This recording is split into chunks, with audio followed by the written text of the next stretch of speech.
Hey, so this is a quick disclaimer. This episode is going to be mega long, and there's going to be spoilers for all 3 BioShock games. Yep, BioShock 1, BioShock 2, and BioShock Infinite. So keep that in mind. Yep, it's going to be long. It's going to be like very, very long. Welcome back to Buff Entertainment. Today we're going to be talking about BioShock. Because I bought the collection and played all the games. Oh yeah.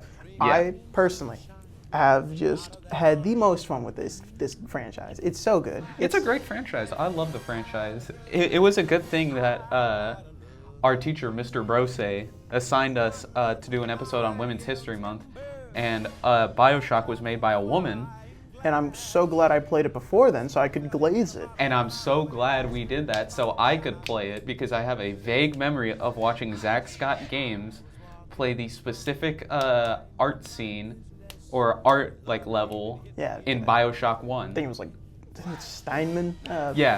Something Steinman. He's like the only gay character in BioShock. And also the only gay psychopath in BioShock. Yeah.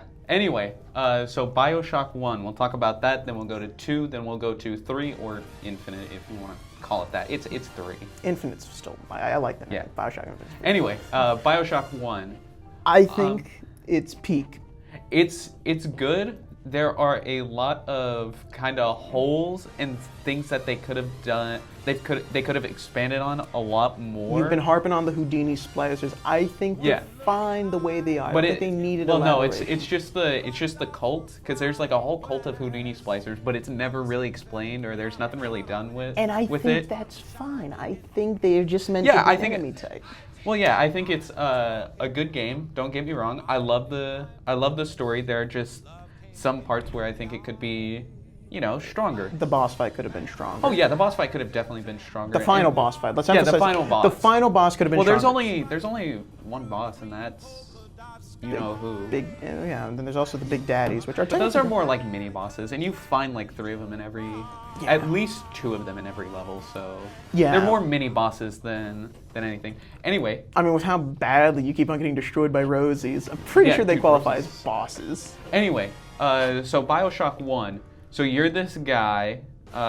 Do you even have a name? I honestly no clue. I don't think so. Or if so, it was only mentioned like once and never again. Yeah. But yeah, so you're this guy. You're in a plane, going somewhere. And then the plane crashes. Yep. Into the middle of the ocean. And then you find like this nice little giant lighthouse. And you just swim up to it because you don't have anywhere else to go. Yeah, in the middle of an ocean surrounded by burning wreckage. You're somehow also the only survivor of the plane crash. So where the hell else are you supposed to go? Yeah. So so you go over there. Then you see our Lord and Savior, Andrew Ryan. Well, a statue of him. You don't see like the actual Andrew Ryan. And then you take this thing called a bathysphere, it's a submarine. Yeah, it's basically just like a mini submarine. Yep.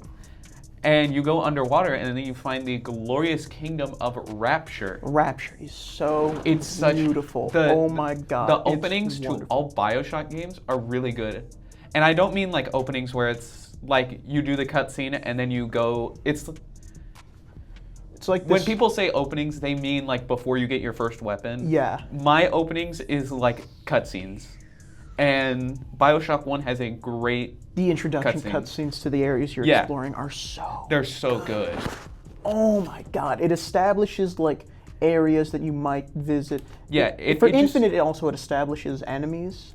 Like for Infinite, you fight this giant clockwork bird called the Watcher. Yeah, but we'll get to that. We'll get to that later. But right now, BioShock 1. So you just see Rapture, and it looks so beautiful for a 2010s game. I know. Honestly. The game came out like a decade ago, and it's still so beautiful. It is such a good game. I'm so glad that game is considered an art form. Because it is art. It is just, that's all it is. It is art. It is so beautiful. Is literally just art. Now that's enough of an overview. So you exit the bathysphere, right? And before you see a guy get gutted by splicers. Which are just the inhabitants of Rapture. Yeah, and then. And then you go on your merry way, and then suddenly some guy talks to you. I think it's an Irishman, right? It is an Irishman. Yeah. So an Irishman named Atlas says, "Hey, I kind of need to leave with my wife and kid. Would Can you like help? Would you like? Yeah, would you kindly help me? Yeah, would you kindly do me a solid, bro, man, and get me out of here? Yeah. So you're helping him. You go through, you kill a bunch of splicers, and then a little bit later, you encounter what's called a Big Daddy, and a Big Daddy is just this guy. It's just a normal guy with like a diving suit, like grafted onto his skin. Yeah, it's basically like a Five Nights at Freddy animatronic kinda. It's just like William After from Five Nights at Freddy. Do not make that.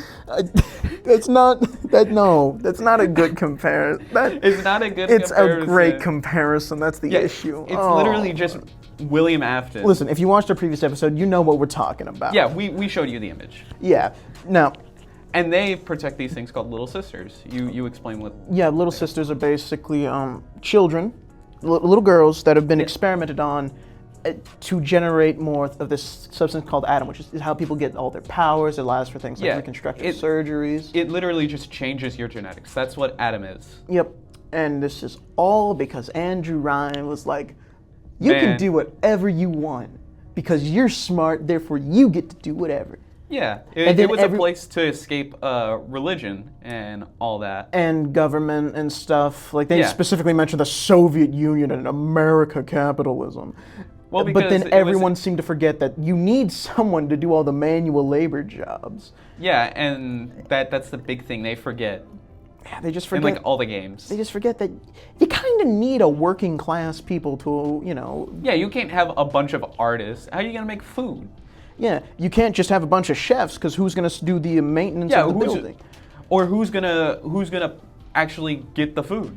Yeah, just a bunch of forgetful things of basic society. Yeah, and they start getting all like upset about it and start rioting and killing each other and harvesting Adam because Adam is life. And they are just so addicted to like changing their genetics to be perfect. And use electricity like a Sith Lord. And yeah, some of them decided, hey, I don't want to be just pretty. I want to be able to shoot lightning from my fingertips. Which you can do. I want to snap my finger and set someone on fire. I want to turn someone into goo. I want to grab somebody and throw them against the wall with my mind. I want to hypnotize the giant submarine men. Yeah, it's basically just, that's what Adam is. It's magic. It's basically just black magic. It's the magic system of BioShock. Yeah. So you're moving through, you're getting more magic, and you're just exploring, trying to get out with Atlas and his wife and kid. And then you go to like this fishery, and you learn about this guy who was like trying to take over Rapture. His name is Frank Fontaine. He is a key player in the game, but not until later. Not until later. You'll see later. I mean, technically, you meet him at the start of the game. Yeah, you meet him at the start of the game, not just like, face to face. He talks to you. Yeah, he talks to you. So then you keep going, and then you get to like an underground tunnel, and then there's Atlas. He's saying, "Hey, here's my wife and kid. We're about to like dip." And then Andrew Ryan says, "No," and blows up his wife and kid. Blows up submarine with mind. Yeah. My wife and kids. Yep, basically that. And Atlas is like, man, we gotta kill this guy now. Yeah, it looks like, I was gonna leave peacefully, but no, Andrew Ryan's dead. No, we gotta kill this guy now. Yeah, he's basically also, dead. There's spider splicers, which just have like hooks that they throw at you, and they're on the ceiling. They look like normal splicers, but in BioShock 2, they really outdid themselves with the design on that one. It's way better in BioShock 2 than in BioShock 1. The spider splicers are just easy. They're like, it's basically target practice for the shotgun. Yeah. And then, you just go with Atlas. Andrew Ryan tries to shut off the oxygen supply. You create the Lazarus vector, which is basically a thing that makes all the plants grow again. Yeah, but because you're underwater, you need air and stuff. Yeah. And you basically do that, and Ryan's like, "That's really uncool of you, bro. I'm gonna have to kill you again. I'm gonna make sure you are double dead." And then you keep on going. I said Atlas. No, Ryan. Andrew Ryan wants you double dead. Atlas is like, bro, He wants us double dead. We gotta kill him now, like stat on the double. Then you go to a mall area. You do some stuff Yeah, you go to a mall area. You meet what was his name again? I keep forgetting his name, and I love the character. It's the artsy fartsy guy with the masquerade guy. Yeah, the masquerade guy. He just wants you to kill people and then take pictures of their dead body for his like masterpiece. He also covers the dead bodies in like wax, which is kind of weird, but he's kind of cool. He's kind of a cool guy. Well, he doesn't immediately try and stab you, and yeah, it's like when you get like 3 pictures, he just sends a bunch of spider splicers your way and then he's like, "I'm sorry, I overreacted. I'm sorry. I kind of wanted to make you a part of my art exhibit. I'm sorry, my bad. My bad, G. We're just gonna move on." Yeah, we're just gonna go take more pictures. And then you just keep on doing that, and then he comes down saying, "Oh, my masterpiece. It's done. It's finished." And then you can kill him. You can kill him. Or not. Or not. I think you get like a plasmid or like an upgrade from just doing what he says. And then if you kill him, you can get like a box with some stuff in it. Yeah. Which is pretty cool. It's cool. Yeah. And then finally, you after that, he lets you go to Andrew Ryan's office. So you just skedaddle through there. You find the core, and then Atlas says, "Dang, we kind of need to like EMP this." Yeah. So then you assemble parts to like build a literal bomb, and then you place the bomb on the core. Yeah, and then it kind of like short circuits the core, and then you go to Andrew Ryan's office, and then he gives the best speech known to man. It is honestly peak fiction, and the fact that you can recreate that scene in Fallout New Vegas is so wild to me. It is great. But so yeah, he gives the best speech known to man. You get to choose to kill him or not. No, you kill him. Wow, yeah. No, you are forced to kill him because you find out that you are a genetically modified guy that responds to one trigger word, and whatever that word is, you do it. And then you get the biggest revelation that the word "would you kindly do this" is your trigger word. And the one person who's done nothing but say "would you kindly" is Atlas. And then on the plane, we neglected to mention. But there you're looking at a present on the plane, and it says, "Would you kindly not open this until blank?" And it doesn't say it until that part. And then you get like a flash of memory saying, and then the present turns out to be a gun. And then it says, "Would you kindly not open this until these specific coordinates?" And then you do a hostile takeover of the plane and crash it into the Pacific Ocean. I think it's right where the lighthouse is to Rapture. All right. So then you kill Andrew Ryan because he says, "Would you kindly kill me?"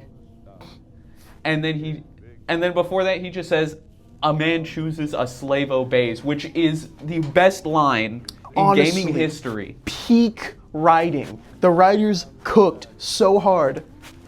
They cooked? They didn't. They made a well done steak. They made a 5-star Michelin meal. It was beautiful. So then, yeah, you kill Andrew Ryan after he gives his whole speech. You beat him to death with a golf club because he's kind of like playing golf before. And then Atlas is like, "Hey, bro, take the genetic key." No, I think it's either you take the genetic key off him or you already have the genetic key. And then I'm pretty sure you take it off of him, and then and then you go stick it into the thing. To like the self-destruct mechanism that's affecting Rapture, and then you stop it. And then the biggest twist happens. Atlas is Frank Fontaine, the big bad evil mobster guy who was trying to take over Rapture, who we've done nothing but help the entire game. We neglected to mention that the person at the fishing market who we were sent to meet also something we neglected to mention. We are Andrew Ryan's son, which means you kill your dad. You kill your dad. You know, BioShock is a wild ride, and this is neglecting the gameplay. They always save the twists like till the last second, but they're always the best twists. Like, you don't expect them because they're so wild. Like, yeah, like after like the whole like you are revealed to be a mind-controlled a mutant. Yeah, you're like, no way, this can't get like any deeper. And then you find out Atlas is Frank Fontaine, and he was just controlling you the whole time. And you killed, so all the people you killed because you said, would you kindly just kill these people since they're not cooperating? Yeah. We were just eliminating rivals. That's it. That's all we did. We helped him take over Rapture. He controls the oxygen, he controls the power. He controls everything now. And then, after all of that, he hit you with the, would you kindly just have your heart stop beating? Well, now. Well, not right now, because he tries to kill you with like the little drone thingies. Oh yeah, and then you escape with the little sister, and then you find Dr. Tenenbaum, which is we failed to mention her earlier, but she's the person who made the little sisters. Yeah, she's not really a good person. Not a bad person, but not a good person she's either. Like trying to atone for her sins, but she hates the little sisters. Yeah. She cures them, and she's still like, I still kind of. Yeah. Like I may have fixed your issues that I hated about you, but I still hate you. Yeah. And then, so she fixes your mental conditioning, so you don't respond to would you kindly anymore. Which, yep. And then you like escape into the sewers, try and find Frank. You try and find Fontaine, and then he tells you, as soon as you're about to leave to like the apartments for the rich people, would you kindly just like kill yourself? Would you kindly go get stepped on by Big Daddy? And then he's like, oh man, that doesn't work. Code yellow, your heart just kind of like stopped beating for a little bit. Because it's a fail-safe mechanism to prevent you from like, like revolting. Or getting like super violent. Yeah, which makes sense. But anyway, you go through there, you do some more stuff, then you go on the worst mission in the game, escorting a little sister. Dressed up as a Big Daddy. Which isn't the bad part. That's not the bad part. That's cool. Yeah. Like it's inconvenient because like this, like the helmet is like it's a bit like clean. Yeah. It clogs up your FOV a bit. It's not the best. It's not the worst. Best. Not the worst. It's the escorting the little sister part that sucks. Yeah, that's actually miserable. Yeah, that's a miserable part of the game. Oh. But anyway, after you're done escorting the little sister, you go ahead and go up to Fontaine's office. And then he's like this big old supercharged guy with a whole crap ton of atom flowing through his veins. And he's like super evil. You do yeah, and then you just do pretty mid boss. Not gonna lie. The ending basically is a bunch of little sisters, assuming you saved them. So there's the choice to spare or harvest the little sisters. If you harvest one of them, you get the bad ending. Yeah, you have to save all of them. So you take over. So bad ending. You take over Rapture. Then it's like the most confusing ending, and it's honestly the worst. Because like nothing, like it just Rapture stays a crap hole. Rapture stays a crap hole. People find you. Then you like unleash the splicers on the world. Then there's a freaking nuke somewhere, like under the sea. It doesn't really make a lot of sense. I think they were very rushed for time when it came to writing that ending. Yeah, because the good ending. Oh my God, that was. They know how to write good endings. You can tell that they really liked one ending over the other. Yeah, and so yeah, it's a good ending. Well, the good ending is a really good ending. It's just like insane. I almost cried to it. Yeah. So yeah, that's BioShock 1. BioShock 2 takes place about 10 years after. Roughly. So about in like 1960 something. Yeah. Because BioShock 1 takes place in like 1950s. Yeah, because communism's a thing. So, yeah, because communism is still a thing. Yeah. So anyway, BioShock 2, Big Daddy Simulator. That is the simplest way to describe the game. Yep. And you're now assuming this is after you've played the first game, you are now just. You know how Rapture is. You know that there's going to be someone who's going to backstab you. Like, don't trust anyone because they sure as hell will backstab you. Yep. Atlas is a great reminder of that. And then you meet this one guy named Sinclair, who does nothing but help you. Now, and you see where we're going with this, with the trust issues we gained in the first game. Not only that, but Tenenbaum is back. She's there for like a small cameo, and then she's like gone. She's like, yo, I'm still here. I'm still kicking. I'm out. Anyway, see you later. So yeah, that's Tenenbaum. So yeah, so you're Big Daddy. You're bonded to a little sister, and well, you're not just any Big Daddy. You're Subject Delta. Yeah, you are the Big Daddy. You are the one in the cool-looking Big Daddy suit. Yeah. With the cool-looking helmet, not the giant bubbly like spider eye one. Yeah.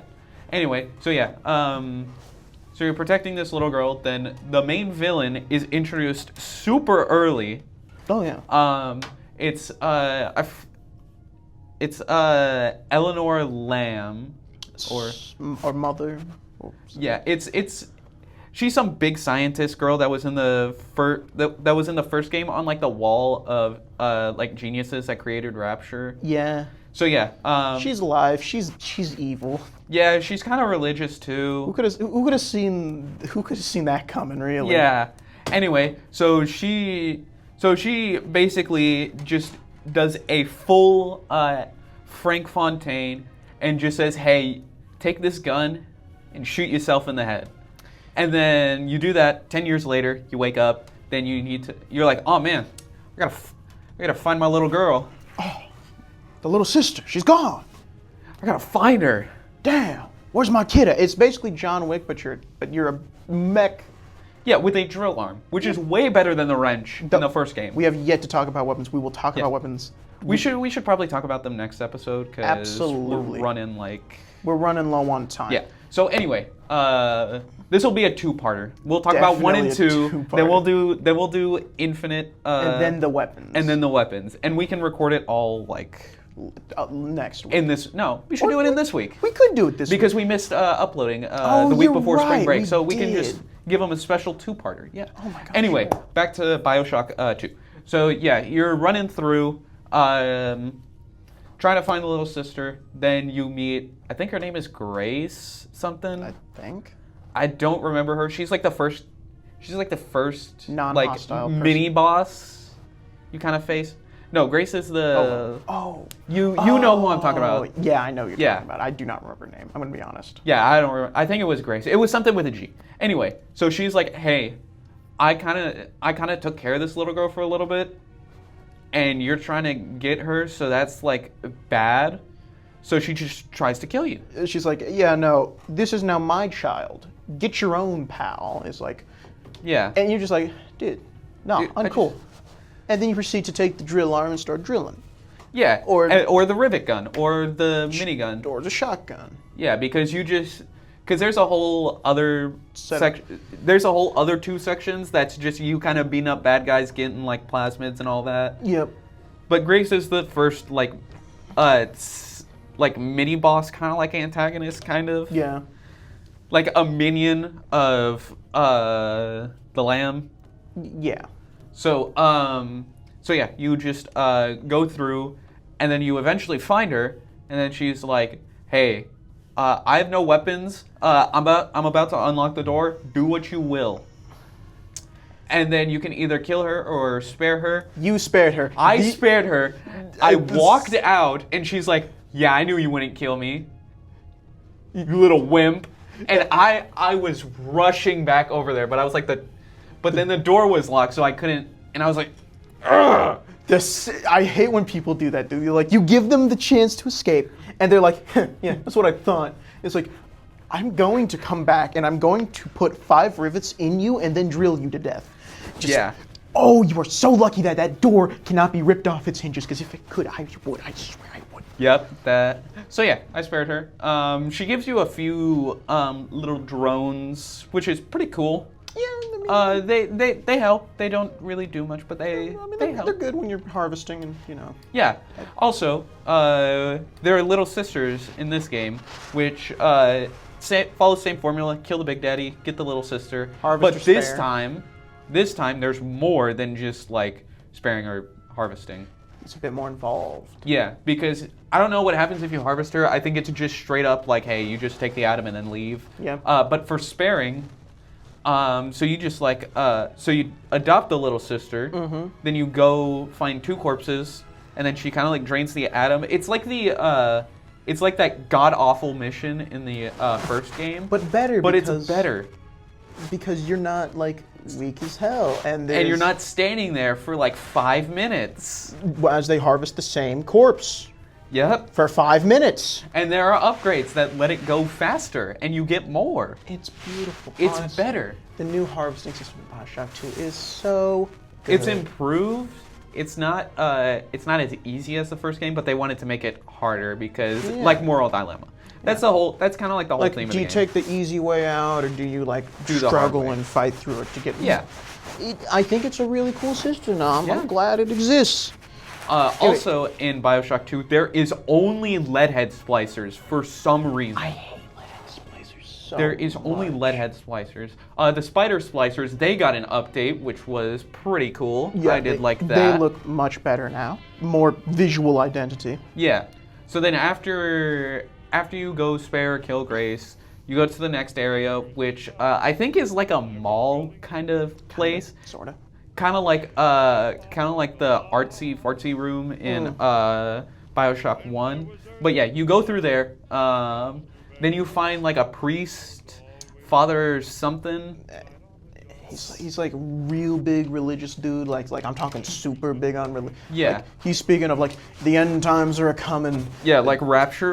Raptures. The rapture's coming. Ooh, boy, Ooh, it's like it's the name of the city. oh my god! Ah! Anyway, so yeah, you go up to him, you kill him. He's a spider splicer, which I did not expect. I thought it was gonna be like a regular. I figured he would have just been a fucking brute splicer.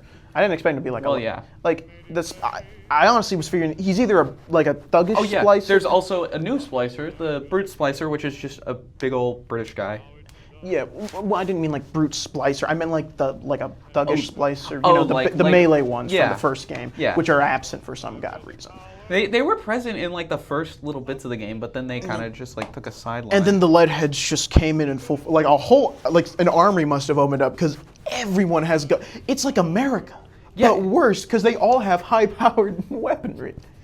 Yeah. So yeah, you kill the father, then you like overload like the water generator because like the lamb kind of like blew up your ship. Yeah, and But not your ship, your train, because that's how you get around. yeah, So then yeah, you do that. Then you kind of like mosey on along. yeah. And then I think you go into Dionysus Park.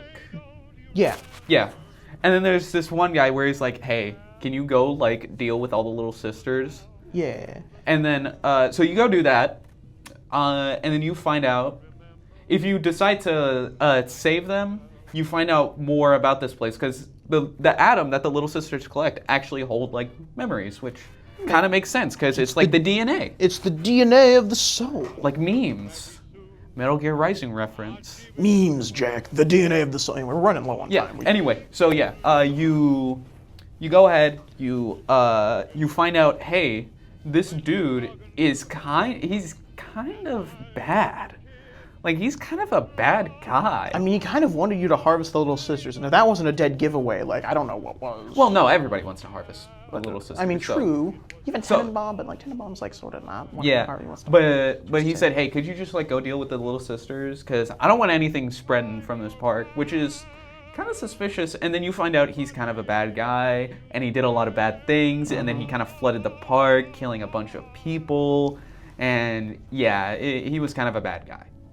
So then you get to kill him or spare him. I decided to kill him because he was kind of a bad guy, and he also did a lot of stuff to your daughter, or the little sister that you're trying to protect. Yeah. And So yeah, I just killed him. rivet gun, lots of rivets. Drill, minigun, shotgun, just everything in the book. Like out of everyone who you could choose to spare or kill, he was on the kill list. Yeah, he was definitely on the He never kill had a list. chance. Yeah.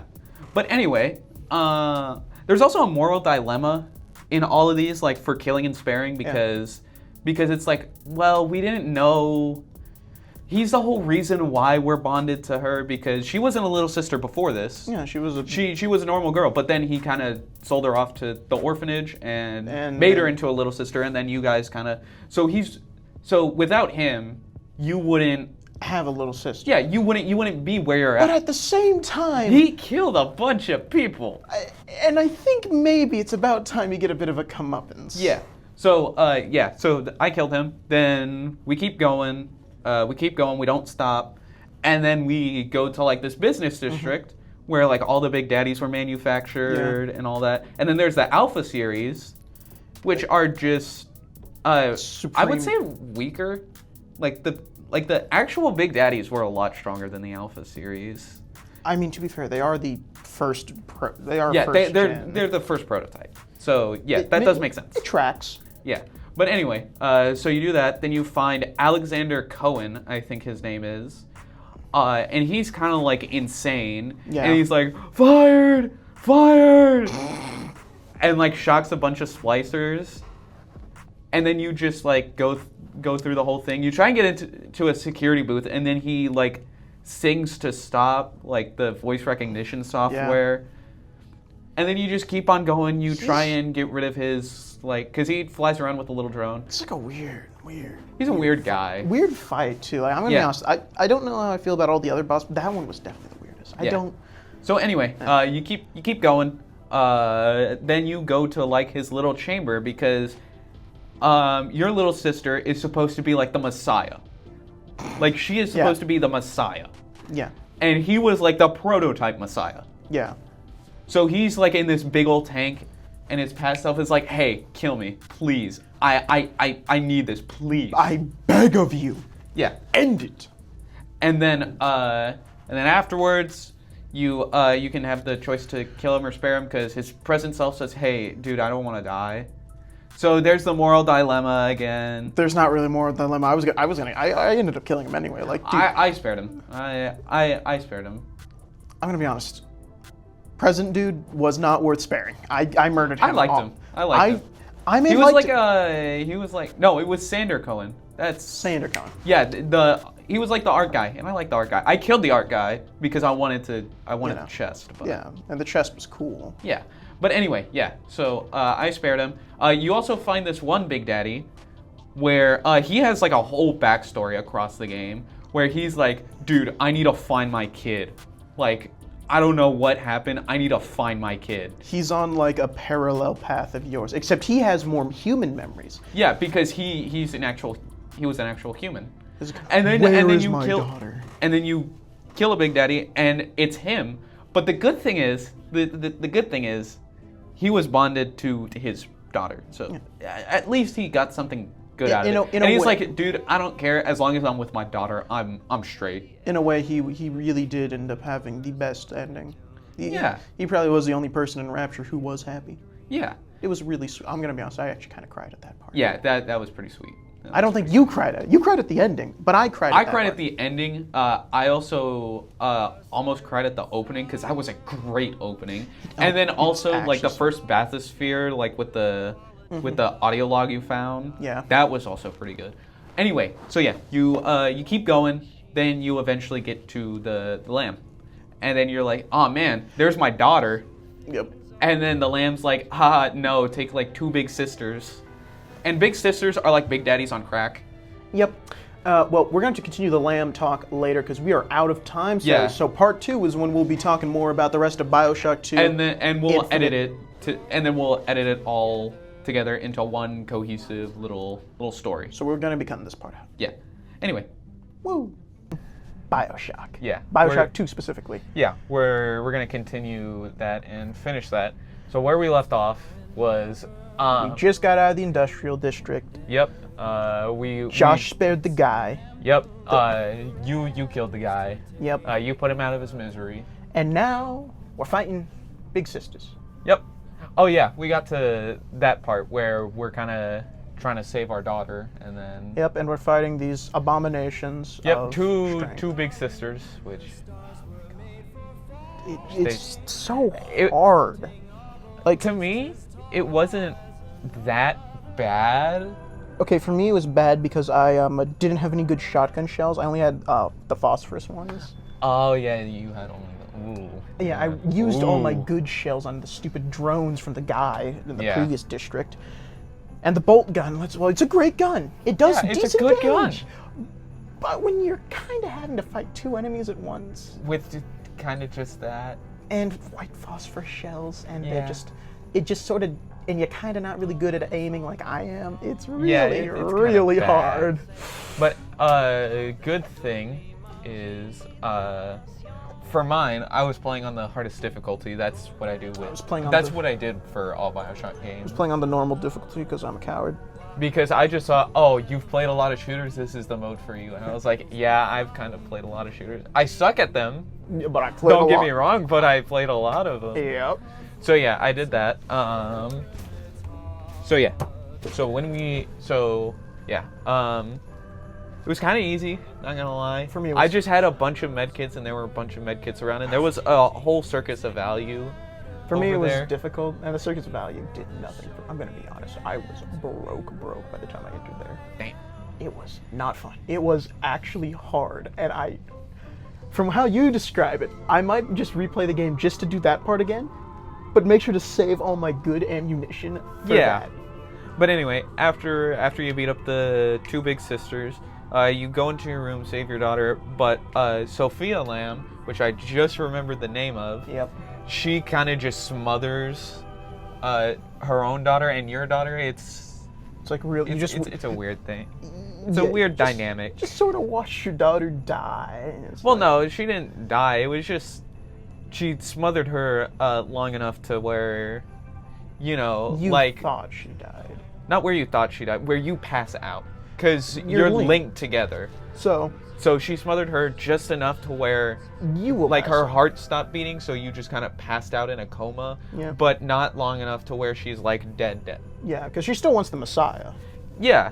Everyone wants the Messiah. That's literally, you're quite literally trying to save the Messiah. You're literally trying to save the Jesus Christ of Rapture. Well, female Jesus Christ of Rapture. The female Jesus Christ of Rapture. But anyway, so yeah, you wake up chained to a table, and then Eleanor's like, hey, I sent this girl, you're gonna become her now, which is a really cool section of the game. It is really cool. I don't remember that section, sadly. It was basically you just got to see through the little sister's eyes, which Aww. I think was pretty cool, because you get to see the world how they see it, and oh my god, is it so different. Oh. Okay. Because like the dead corpses, they're like all like properly like different set. Yeah. Like for like a funeral, they're properly like set. They've got like little wings around them and like rose petals everywhere. But in reality, it's just like a corpse, like with holes in it. Not really, just sort of there, not really. Yeah. It's like Pyrovision from TF2. Yeah. Yeah. That's the most simplest way to explain it. And that's how bad the mental conditioning was for the little sisters. It's just, yeah, definitely can see why saving them is the good choice. Yeah. Because, oof. Yeah, but you go around, you just you just boop a little buttons and flick a little switches. Do a little harvesting. Yeah, and then siphon a bit of Adam. Yeah, and then you just go out, and then you get one of the, I think, one of the greatest plasmids in the game, which is, afterwards, is calling in Eleanor, because she becomes a big sister afterwards. Because she's like, man, I'm tired of this. I'm going to just become a big sister. And now you just have a big sister. You literally just have, like, a big sister just following you around and protecting you. Which is, like, super cool, because it's power duo, man. Like, yeah. You feel strong. You feel like a space marine. Yeah. So then, yeah, you go through there. So you're trying to like escape, and Sophia's like, nuh-uh. I kind of like brainwashed Sinclair, and now he's like I think he's an alpha model or just another delta. I think he's an alpha model. I think he is. But yeah, if I remember correctly, his boss fight was actually super easy. It was real easy. Yeah. I only used the bolter pistol because at that point, that's all I really had ammo for. I just used the minigun because armor-piercing rounds are great. I loved the minigun. It's just I did not have any bullets for it because I kind of, Which is fair. I kind of use the minigun as like my just standard anti-leadhead splicer stuff. Yeah. That's makes sense. The bolter pistol I say for like bosses and like enemies who I just don't really want to spend a lot of time because the bolter, it's so good. It's actually peak BioShock. Especially when you get the like overheating upgrade. Oh yeah, it's so good. It's so good. Anyway, so yeah, you just keep going, you don't stop, and then you kill Sinclair, then you take the key, and then you end the lockdown because you're in like a prison, and then looks like Lamb's back, and she flooded the bathysphere pod, so now you have to go get a bunch of little sisters to like fix it, to heat up the water, So the bathysphere will come up. So then you go do that, and then you go get the little sisters, and they use like their atom or whatever. It's never really explained how they do it, but I think it's just they use their atom to like use the ignition, like plasmid. They all naturally have access to every plasmid. They just don't use them. Yeah, I think that's how it works. We're not entirely sure. Nobody's entirely sure. Plasmids are like incredibly weird. And then they switch it for BioShock Infinite, where they're now tonics. Yeah, and, but we'll get to that later. Yes. Anyway, so yeah, the water heats, the bathysphere's ready.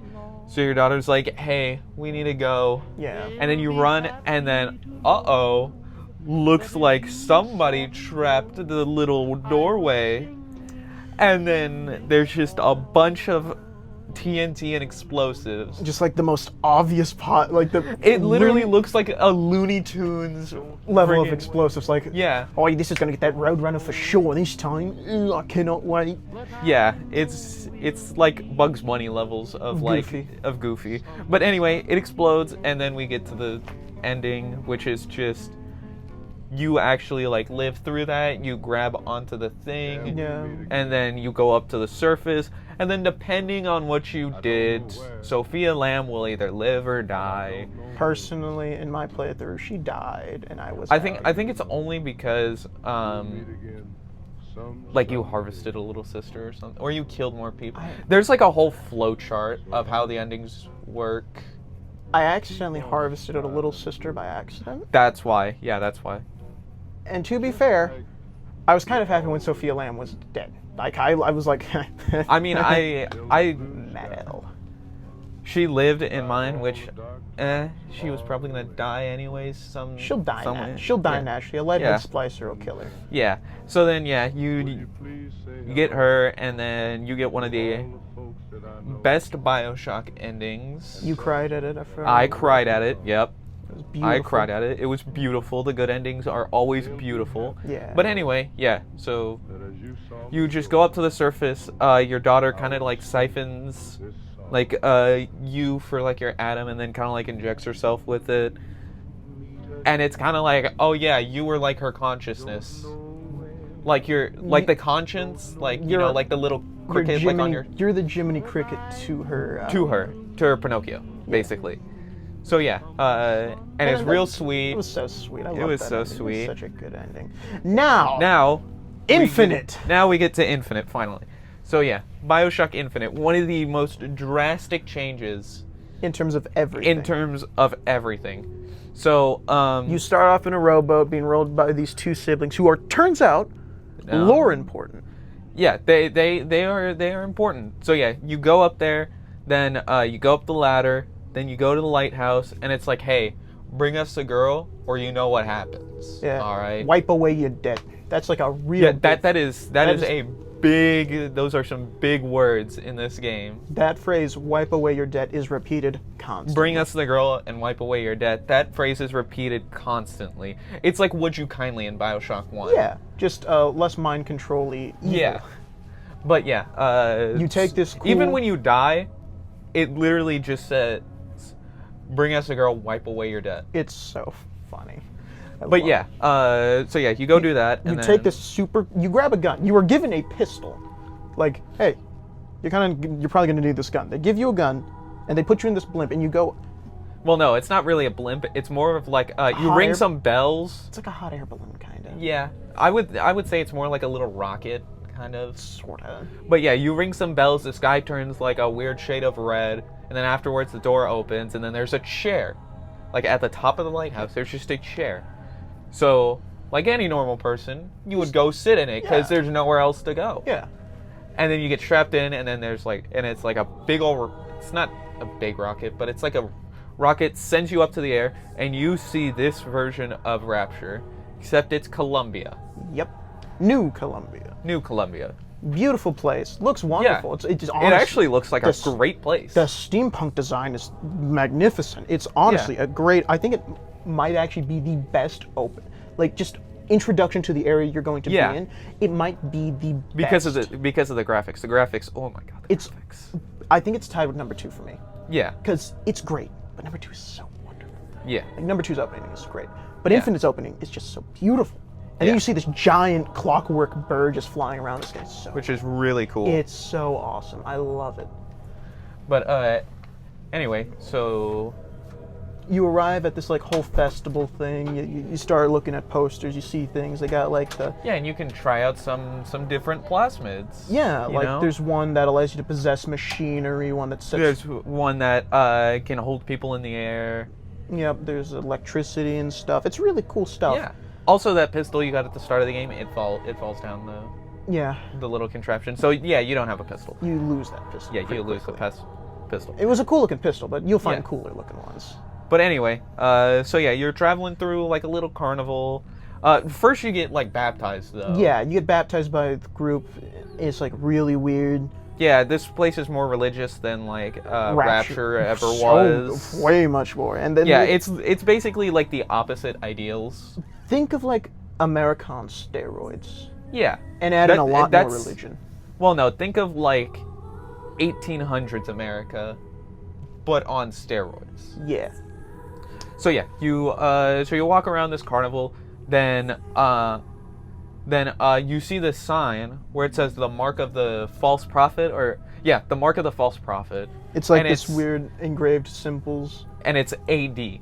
Which also happens to be emblazoned on your hand. Like so you find out pretty quick, oh man, kind of like the false prophet. Oh no, that's unfortunate. That's unfortunate. Then you go look at some more posters of like the Duke and Dimwit, which is like their mask. It's basically their Vault Boy. Yeah, it's basically their Vault Boy, and it looks pretty similar. Yeah, it's the mascot. Like, don't be a Duke, not a dimwit. Well, you said don't be a Duke, not a dimwit. Be a Duke, not a dimwit. Yes, my bad. But anyway, so yeah, you keep exploring the carnival, then you go to a raffle held by, who I didn't know this until, like, I watched a video on this, by Mr. Finkton, which he is an important player. Yeah. The raffle is... Yeah, Mr. Finkton is the guy who made the electric plasmid. Fink Industries, he basically is the guy behind all the power. He's basically just like Rockefeller. Yeah. He's basically the power guy. He's basically the captain of industry of of Columbia. But anyway, so yeah, you go to a raffle, and it's like, hey, don't pick the number 77. That's not your number. And then you reach into the hat, and you get number 77.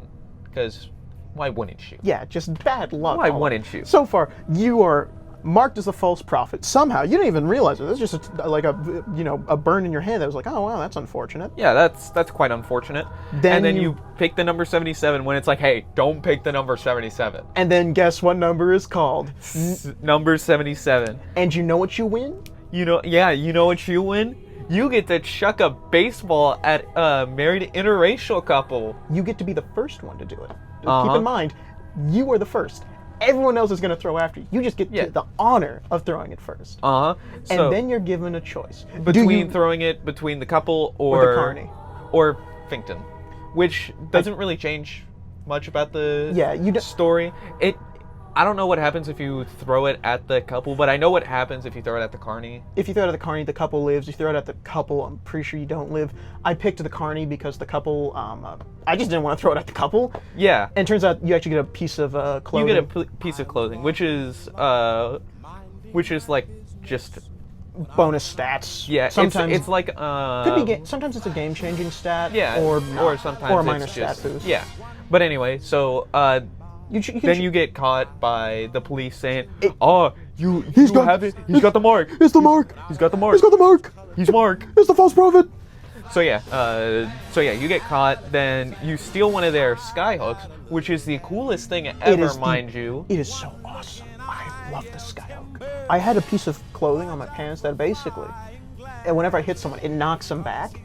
It was so fun, just comboing with it. Skyhook, pistol. I felt like a gunslinger. I was John Wayne. You were Arthur Morgan. I was Arthur Morgan.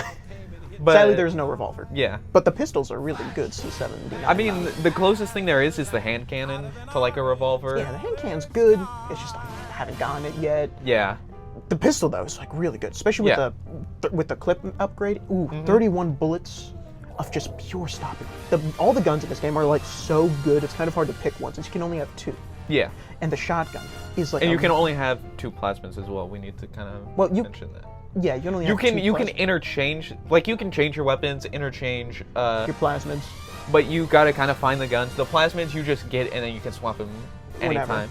And the weirdest thing was, I did not know how to swap them until like way later into the game because I had to look it up because I accidentally got rid of my favorite one, possession, which is great. It's so wonderful. I love it. Especially when you get the upgrade, but we'll talk about that later. Anyway, so back to the story. Yeah. So, you fight through the police. Yep, with the skyhook, which, and then you can get Doom level finishers, which are so beautiful. Yeah, you can literally just hold it up to somebody's neck and activate it, and it'll just like snap their neck. It's great. You can also grind rails with it. Oh yeah, the rail grinding's super fun. It's also technically puzzle because if you pay close enough attention, you'll see areas you can jump to. Yeah. Really fun, and you can also do attacks from the rails, which are really great. And you can shoot from the rails too. Yeah, which are really great ways of introducing yourself to a fight. Like there's a bunch of unaware enemies all in like a circle. Yeah. I've only seen that happen once, and it was scripted because they wanted you to like, hey, you can do a skyhook slam. Yeah. And it was like, oh, okay, that's cool. So I did that. It was pretty cool. It was pretty damn cool, if I do say so myself. It was. But also another big change of this game, in past Bioshocks, you were able to hold like medkits and like your Eves. In this game, it's called salts, but I'm just gonna reference it as Eve because it's the same. It's the same thing. Eves, tonics, plasmids, all interchangeables. Yes, but so you are able to hold Eve and medkits, which you could use to restore it. This game, nope. You have to find it. You just have to find it. And to be fair, they're really generous with the medical supplies. Yeah, which is... It's great. You also have a shield for once that recharges over time. So it makes it a little less, worrying that... Pain-inducing. Yeah. So you don't have to, like you do want to make sure you're not tanking shots. You can tank shots, just you want to make sure you're not, using your health to tank those shots. You got to play a bit more carefully. And then you can also find these upgrades, which are like these bottles that keep on flashing between red, yellow, or blue. Which is just health, shield, or assaults, whichever one you want to upgrade. Yeah. But you fight through them. Then you're like, man, I gotta go get the girl that I'm supposed to go get, because you're supposed to go find a girl up in Colombia to relieve your tower. Yeah. So you just mosey on through. Then you find the literal KKK. Yep.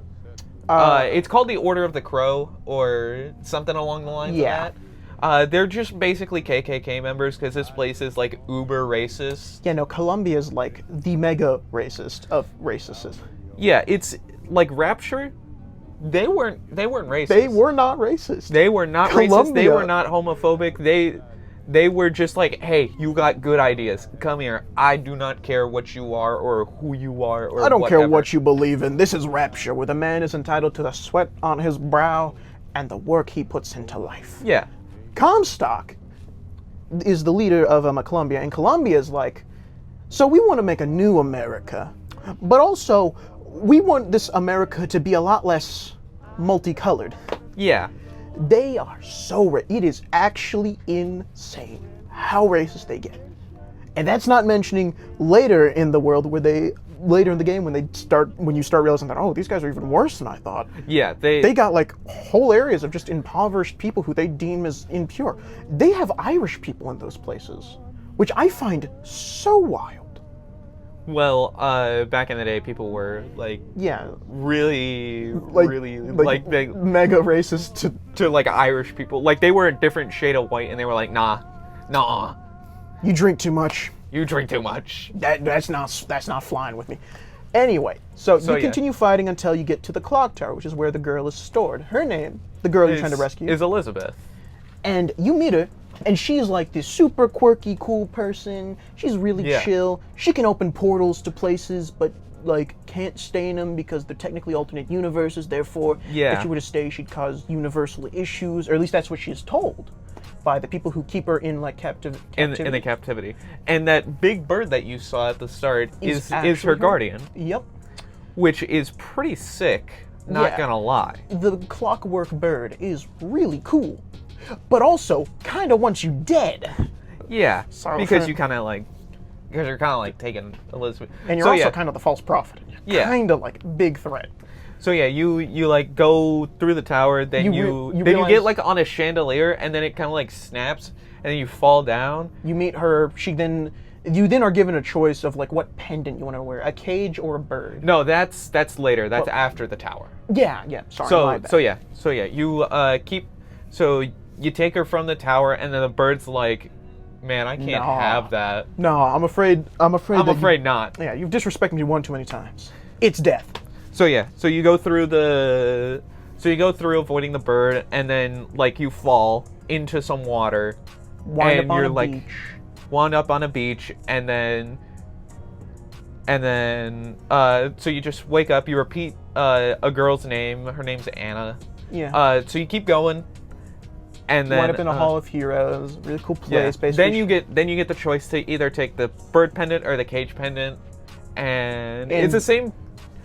Because at the start of the game, there are two twins, and they're like heads or tails. And then they flip the coin, and then it's heads. It's always heads throughout the whole game. So spoilers. But. And those twins also offer you the jewelry. Yeah, and I took the bird. I don't know. I also took the bird because the cage just sort of seemed like it just didn't really seem a bit insensitive considering the fact she's been locked in the tower for a while. Yeah, I don't think it has any impact. You literally just see her wearing the bird pendant. But anyway, you go through the Hall of Heroes, trying to get to the First Lady's ship so you can go to like Paris. Yeah, because she wants to go to Paris. Yeah, she's seeing Paris in her little tears she opens, which is her term for the portals to alternate universes. But yeah, you try and find it. Then you're like, oh no, to get to the ship we need energy. And to get that, we need a shock jockey. And to get shock jockey, we kind of need to go to Fink Industries or the Hall of Heroes, because there's a free sample. Yeah. Which is basically just a permanent thing. Yeah.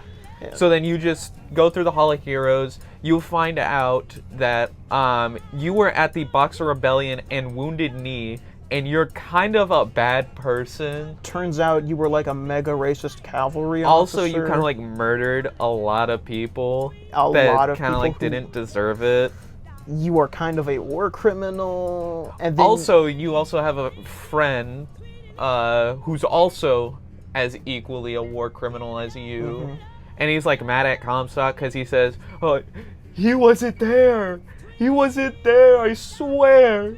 He wasn't at that war." So he's kind of mad about that, and then you kind of fight through that. Then you find your war buddy, and then you kind of like have to kill him. Also, before you get to him, Elizabeth finds out he's Comstock's daughter, and he locked her in the tower, and she's kind of a little mad about that. She's like, "My father locked me in a tower. Why would he do that? Oh my gosh, I'm so angry. I might do something. I'm gonna keep on running to Paris." Yep. So then, so you get the shock. You get the shock jockey. So you defeat your war buddy, then you either kill him or spare him. I decided to spare him. I did not offer him. Did anything change? Because I know something changed if you spared him. Not to my knowledge. I think like a minor thing in the ending changes. Okay. I did not spare him because he kind of shot at me first. I was kind of like, nah, I'm not taking that disrespect. I spared him because he was like, "Hey, you should kill me because an honorable death is better than staying alive." And I was like, "Haha, nah." Yeah, no, I just killed him because I could. It was funny. Yeah. Anyway, so you get the shock jockey. You go to the First Lady's airship after fighting through a bunch more people. And then you set the coordinates to New York, and she's like, "Hey, that wasn't very cool. That's not part of the deal. That's not very cash money of you. I think you and me ain't gonna be friends." And then she starts crying. And then she opens a tear. You fall in it. Then you wind up not on the airship. You two sort of have a falling out. No, I don't think she opens a tear. She's crying, and then you go to comfort her, and then she literally just mollywops you with a wrench. You're knocked out, and then some freedom fighters, I think they're called the Vox Populi, which are like the rebels against Comstock. Yeah. Commandeer your airship and are like, "Hey, go get our weapons from this guy named something Chen." I forgot his first name. Yeah. Chen Lin. That's his name, I think. So yeah, go get our weapons from there, and you can have the airship back. You won't. Well, here's the thing about the Vox Populi. They actually were teased a bit before you go to the Hall of Heroes. So before you Yeah. go, the rail system that you take to the Hall of Heroes, there's a bar by it, and there's a bunch of just dead bar patrons and dead police officers. Yeah. That was a Vox Populi weapons cache. Like if you go in there, you can see all the weapons they had laid out, and you can see there was a fight. There was also a code you could decipher if you found. Oh a yeah, book. that one. Yeah. It's like the first thing you realize. Oh, there's code cracking in this game. Yeah. That was like pretty cool. But anyway, so you go to Fink Industries to go find Chen Lin, and then you're introduced to, for the second time, to Mr. Fink, and then you break in with. So you find Elizabeth again, and she's kind of like running, saying, "Get away from me! I don't like you anymore." You betrayed my trust, bro. And then you kind of run after her, fight a little more. Then she gets caught. Then you run a little more. And then you catch up to her. You're about to die, but then she like tears open a blimp. Yeah. And then she's like, "Fine, I guess I'll trust you again." You were chill enough before. We're chill enough now. Yeah.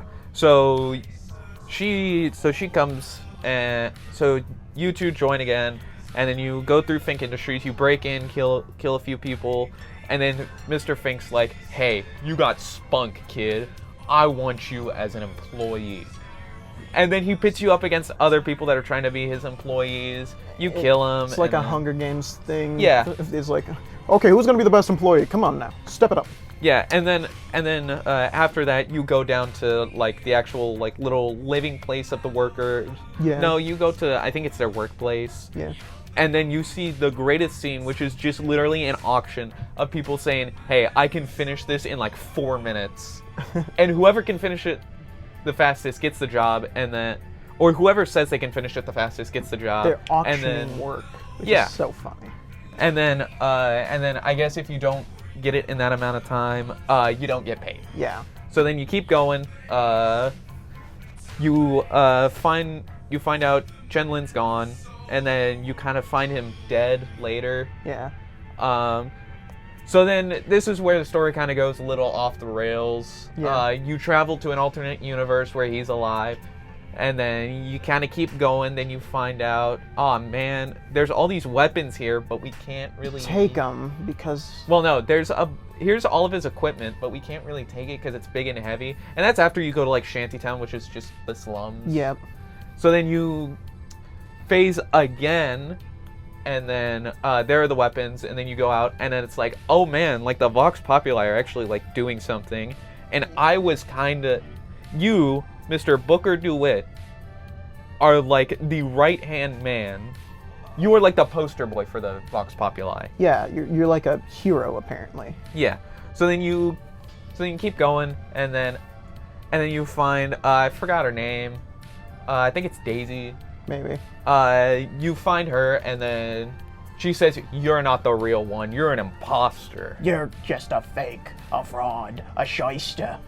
And we're running out of time again. Oh my god. So that's where we're gonna end it. For now. There will be another one. This will be edited out. This will be, yeah, but there will be another one. Yep. Trust us.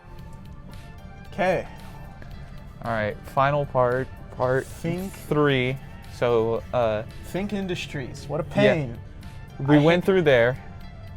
We did the Showtime sequence. We went through the alternate universe stuff. We found Mr. Lin. And then we went up, and then we fight a handyman. Which are annoying. God, I hate the handymen. Do you hate them more than Rosie's though? That's the real question. Yes. Oh, absolutely. Yeah, no, they don't. Honestly, Rosie's, they walk towards you slowly. They know personal space. Yeah. Handyman, they do not up in your face constantly. 24/7, 365. Bro, the screen shake on that they give when they jump around is so annoying. And even when you go to actually face them, or when you try and run away, because like, oh yeah, I need to reload. They start jumping at you. They are. Even if you use the rails, they're like, no, and electrocute it. And if there's a body nearby, you better believe that body's getting thrown at you. Mm-hmm. It's just, oh my god. I hate them. I hate them. There's an achievement tied to killing a handyman with just heart shots only. Well, not really hard. You have to kill him with the final shot being a heart shot. Oh, okay. So that's shatter the heart thing. That's actually a lot easier. It's not. It's still not. Just because you have to define a blast to be from a hard shot doesn't mean it's gonna be easier. It wasn't. I hated it. Oh my god, it was not fun at all. Oh my god, I hated it so much.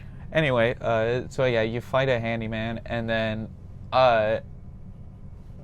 you gotta kill like the I forgot her. I keep on forgetting her name because I don't care. She's like important but not. You kill the lady in the room. She like murdered Fink or something. Oh. So you kill the lady in the... Well, no, you help Elizabeth, and then she kills like the lady in the room because she's like holding a kid hostage. Is it Fitzroy? The rebel leader? The rebel leader. Fitzroy. Yeah. I forget her first name. I think her last name is Fitzroy. She's the leader of the Vox Populi, the rebel group. Yeah, we talked about that before we kind of ended it off. Yeah. Anyway, I don't like her. She's all right. She's really not a good person. But who is? That's a good point. Yeah, who is in any BioShock game? Who is a good person? Elizabeth is a good person. She's not evil. Didn't she murder her? She kind of had to, though. What about the future? Remember where everything's like snowing? Oh. Yeah, nobody's really a good person in this game. But anyway, so yeah, you help Elizabeth. She kind of like goes in, murders Fitzroy, and then she's like, "What have I done?" Oh my god! And then you're like, "Come on, let's go. You'll get over it." I mean, our character has. They've murdered what, hundreds of. Yeah, we've already murdered hundreds of people already. The occasional innocent civilian that happened to be caught up when you fire the RPG into the crowd by accident. Or when you have overkill and they just get shocked. Yep. But anyway, so after, I forgot what happens after that. I'm gonna be dead honest. I think they start doing like, they get their ship back. And then you have a giant airship battle. You fight another handyman on top of the airship. No. That's later on. That's later. Yeah. My bad. So yeah, you get on your ship, and then I think the bird comes. And then you start fighting the bird. Wait, let me just look up what happens after that. I'm pretty sure you start fighting the bird. No, you never fight the bird. Well, you don't fight it, but there's a cutscene. Yeah. And it's a whole thing, and then eventually, you drown the bird in rapture. No, that's like end game. That's like end of the game. Really? The bird? From what I remember, the bird's not. No, the bird was like end of the game. Let me just look up. That bird was super underutilized. I've seen it like, I think a total of like 3 times. One of them was when we opened a tear inside of a Fink Industry elevator. Let's see. Yeah. Let's see. That's trying to find it because it's been a while since I, played the game. I'm gonna be honest. I also do not remember. I'm gonna be honest. This is like just a whole shot. I swear. So you start fighting Comstock's men on an airship at some point. That's end of the game. Really? Yeah, that's like end of the game. That's after you come face to face with Comstock. I think I'm pretty sure that's before. No, it's after, because then you do what to him. Oh. And then. Yeah. So let's see. I see. I'm gonna be honest. Everything after Fink Industries is sort of a blur. Yeah. So you just keep going. Oh wait, no. You head to like the city. Because so you get your airship, then you go to like the main city, because you're trying to go to like Comstock's house. I see. And then I think the bird actually just crashes your ship into like the city. Oh yeah, the slums. Not the slums, no. No, that's... No, like the city, like like where Comstock's house is, kind of city. Oh yeah, the rich people part of town. And then so you land there or you crash there. We forgot. Honestly, and then you go through it, and then you end up at a graveyard, and it's like, what is this used for? And then you walk out of the graveyard. Yeah. and then you go over to Mr. Comstock's house, and you're like, hey, we need a handprint from like his wife, and then like the mechanism that recognizes everybody is like, oh, Lady Comstock, there you are. I haven't seen you in like 17 years because you're dead. And then it's like Elizabeth is like, oh yeah, it's because I'm like wearing my dead mother's clothes, so it thinks I'm like her. Yeah, and I don't think we talked about this, but when you're going through the Hall of Heroes, they show basically Lady Comstock's death. Basically, Fitzroy killed her, and then Comstock started attacking Vox Populi. Vox Populi were basically behind Lady Comstock's death. Lady Comstock put Elizabeth in the tower. It wasn't Comstock who did, but Elizabeth's mother. Because we'll find out soon why. Oh, yeah. But anyway, so you're like, okay, there's the graveyard where she's buried, and we need her hand to open the door. Brain blast. We dig cut up off her bomb. We cut off her hand. You don't dig her up because she's already above ground. Oh wait. Oh yeah. But yeah, you go to like her tomb, and then she's like encased in like a glass box that you saw earlier, and then you're like, okay, so Elizabeth, you're gonna like open up the thing, and then we're just gonna cut off her hand. Yep. And then so you go and do that, and then Comstock's like, man, that's not really cool. That's like my wife. And then he just like siphons the powers from Elizabeth because that's what he was doing in like the tower. Oh, I see. Yeah. And then so then you do that, and then so Comstock does that, and then his wife from like an alternate universe and like now are like mixed together, and she's like a ghost, and it's one of the most annoying missions in the game. It's so stupid. I hate it. But it's not as bad as escorting little sisters in BioShock. No, it's tedious, but so is the little sister thing. It's very tedious. The little sister thing has fail conditions. This is a ghost. Yeah, there's not really any fail conditions. It's just wave defense, but not fun. Yeah, so it's placed above the little sister mission in BioShock 1, but not by much. Yeah. Because it's still bad. So anyway, so you go through there, and then you go through different areas of the town. You find different like sites that were like important to like the lore of Lady Comstock and Elizabeth, and then you kind of kill the ghost, and then she kind of scurries off to another place, and you do that 3 times, and you find out that Lady Comstock is not Elizabeth's mother. Nope. And that's why she kind of locked her in the tower. Because she's not her daughter. Yeah, because she's a bastard child. Yep. So then, you find out that those 2 twins kind of helped Comstock because they made like the portal thing. They also made like the whole energy system that keeps they Columbia in the air. They literally just made Columbia. Yeah, and they're also They're twins. They're like kind of time travelers. It gets explained like at the end of the game. The very end. They do a lot of wrap up at the end. Yeah, which is most BioShock games. That's usually what they do. I'm gonna keep it buck. If Infinite's combat loop was not as fun as it was, the Lady Comstock part would have actually just made me quit. Yeah. Like, the combat is fun, and the combat carries that section so hard.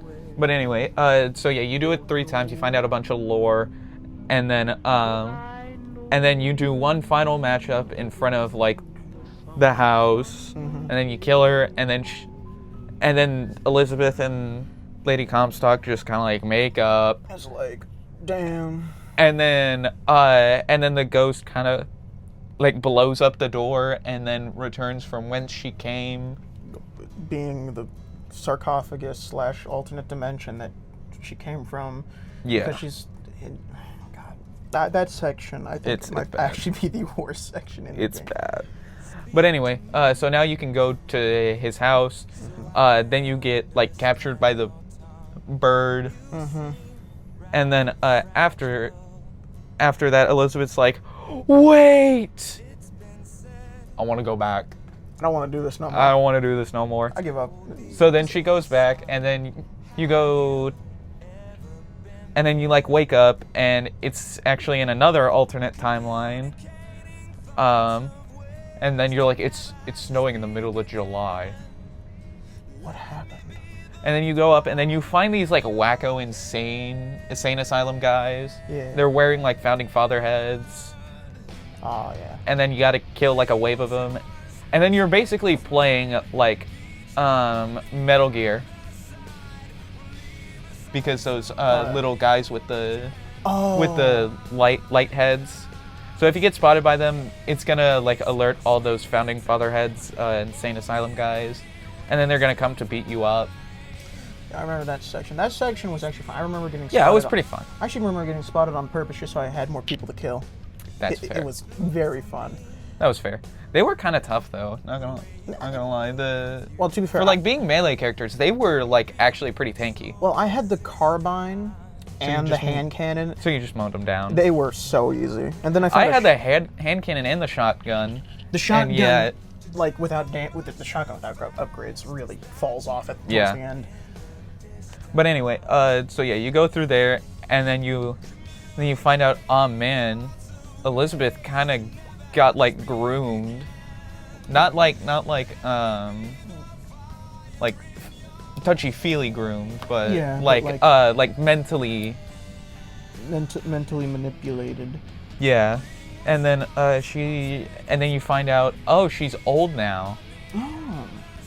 And she's like, man, I kind of messed up. Go back and like fix this. Dog. And then she hands you like a slip of paper that's supposed to like explain stuff to current Elizabeth. And then what else happens? This is like the most important part of the game, and we're drawing a blank. It's actually so embarrassing. You then see like Columbia take over like New York. Oh yeah. Like while she hands you the letter, and then she sends you back. Oh, she sends you back like 6 months later, when Elizabeth is kind of getting groomed first for the first time. Yeah, to become the new leader. The Messiah.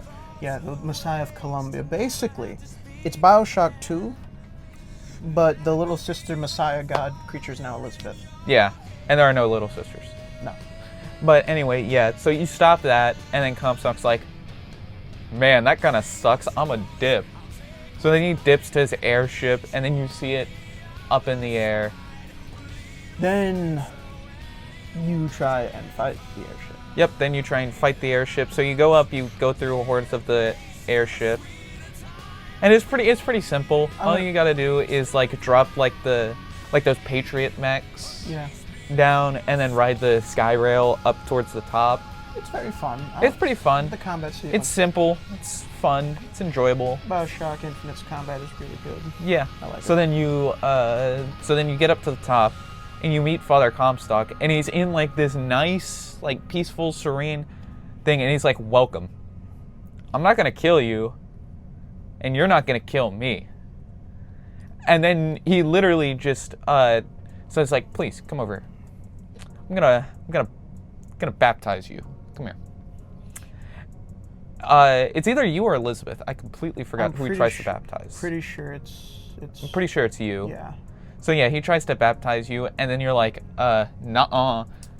So then you grab his head, you start drowning him, and then Elizabeth's like, wait! And then you stop for a second, you pull his head up, and then you just bash it on the little bird bath, and then you kill him. And then your nose starts bleeding. Yep, and then your nose starts bleeding, and then you have to defend the airship so you can get to like the right place. Paris, I'm pretty sure that's like the overarching goal is Paris. And then you defend it, and then so you defend it, and then you just go off, do your own. And then it's explained that you, Booker DeWitt. Well, hold on. And then like Elizabeth again is like, wait, and then just opens a portal, and then it's like, here's all the alternate realities. And then you end up in frickin' Rapture, where the bird just drowns. You drowned the bird in Rapture. You don't get a final boss fight with you drowned it in Rapture, which I think... you drowned it in Rapture. I think was a missed opportunity. That bird was pretty cool.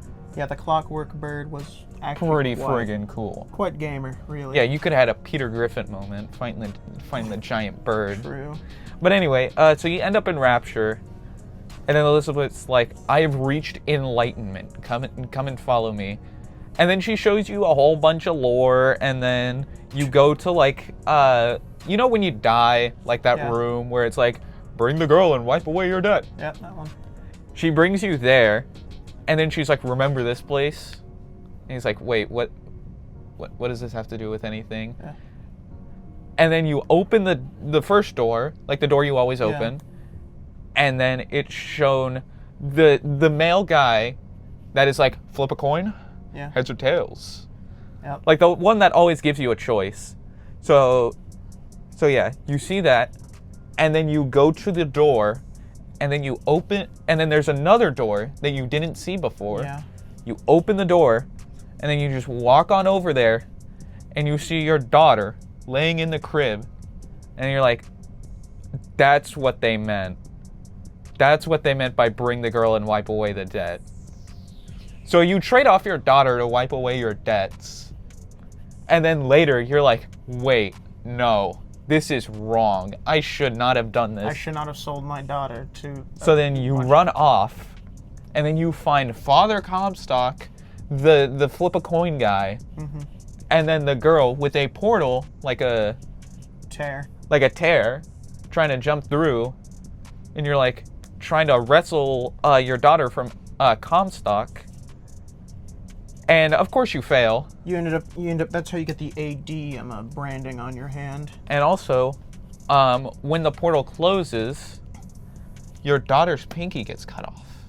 And you know who has a cut off pinky? Elizabeth. And that is... and it is revealed that Elizabeth is in fact your daughter.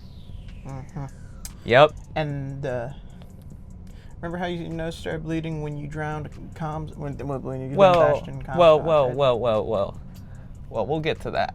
Because we still have a whole bunch of other stuff to... Oh, wait, yeah. So yeah, you go through Rapture, and then you find like a bunch of different lighthouses, which are like all of the different realities. And then you're walking, you see yourself and Elizabeth walking as well, like another version that have also reached enlightenment. So then you keep on walking, and then you go to a specific day that was never like shown, I don't think even mentioned before. Nope. So then you go there, and it's literally the intro scene, but more like peaceful. Yeah. Like it was like 20 years ago or like 10 years ago. Yeah. And he's like, come here, get baptized to cleanse all your sins. And you're like, nah, I'm good. And then you like punch the guy and then run away. Not punch him, but it's an over exaggeration. You like give him a shove. You give him a shove to get him away from you, and then you kind of run off. And then you keep on going through alternate universes. You're like, what the heck is this? Why are we doing this? And then later you end up in the same spot again at that little baptism part. And then Elizabeth's like, the cycle needs to be broken. The cycle needs to be broken. Yeah. Like the song she sang. You gotta break the cycle, bro. And then she drowns you. Yeah, well, multiple Elizabeths drown you. Yeah, and then they all start to wipe away because you are Father Comstock. And you are also Elizabeth's dad. Yep, which is... When I found that out, I was just in utter shock. Just like I mouth like down on the floor, tongue rolled out, like... So not... What the heck? Not only was I at the Boxing Rebellion, the Broken Knee event, I am also the mega racist founder. I am also the guy who kills the mega racist founder. So you basically just kill yourself. Yep, basically. And then also I traded off my daughter to like wipe away debts. And then I kind of groomed her. To become like the mega racist leader to like conquer the world. It's a whole a whole thing, man. Yeah, it's a whole thing. BioShock really saves like the best twist for the end. Yep.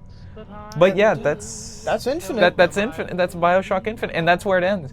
You get drowned, and then all the Elizabeths start to disappear, and that's BioShock Infinite. Yep. It ends there. And to that I say, the combat was pretty fun. The combat was pretty fun. The story kind of took it went off the rails. It went off the so rails. fast. Like you thought, oh, this is gonna be normal. Well, no. What's the big twist? No, gonna be? when you Mind go control? to like Fink Industries, it kind of like it starts to. There's a resonance cascade of just absolute. It takes a whole dramatic drift from the normal story of BioShock. Honestly, man, when I first played the game, it was truly a shock for the system. A BioShock. A BioShock, if you will. Oh man. But hey, yeah. that's all of BioShock. That's all Yeah. BioShock. You should just play the games. You absolutely they're should good. play the And then games. you can like understand the story a little more than we explained it to you. Because oh my gosh, we did a lot of cutting, simplifications, and there's also DLCs. Yeah, I didn't do the DLCs. I played a few of them, not to completion. I have the DLCs. I'm going to play them, but I didn't do it just for the sake of getting an episode out because it would have taken a little while. Yeah, so there's something you can look forward to yourselves, the DLCs. Yeah, this is a DLC, which we will not explain. Nope. Good luck. Good luck with that. But yeah, that's BioShock. Wow. That's BioShock, yeah. You know what we're going to talk about next time? What are we going to talk about next time? Not more BioShock. Not more We're BioShock. taking a break. Yeah, we're taking a break. If I can convince Josh to play The Outer Worlds, we'll be talking about that. Maybe. Don't hold your breath, though. Yeah. I'll probably play it like later. Yeah, it's a great game. I'll play it sometime because I've heard good things about it. But it's really good. Yeah, that'll be like a little teaser for the next. Yep. For Now the we next gotta episode. go edit. Thank you for listening to this. Our magnum opus. Magnum opus. Dog, this was more like a white elephant than anything. But anyway, yeah, that's it. Yeah. Oh man.